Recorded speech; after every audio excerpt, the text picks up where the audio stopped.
Առաջին բալիկից ժամանակ ես զգացի ծննդաբերությունից հետո ինչքան է իմ մարմինը թույլ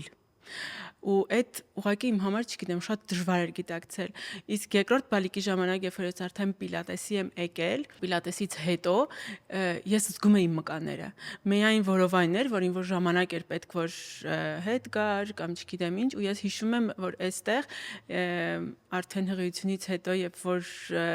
վարժություններ կար, որ ինձ պետք էր, որ իմ որովայնը ինձ ձգեր, բարձացներ, չէր ստացվում, ու իմ մեջ այդ շատ է տպավորվել, որ երբ որ ստացվեց առաջին անգամ, ու դու նայեցիր ինձ ու ասացիր լու ստացվեց, ու ես այդ ժամանակ մեջիցս ավելի ոնց որ ինձ լավ զգացի, որ ճիշտ է, այսինքն ես կարողացա այդ անեմ ու ավելի շուտ եղա վերականգնումը։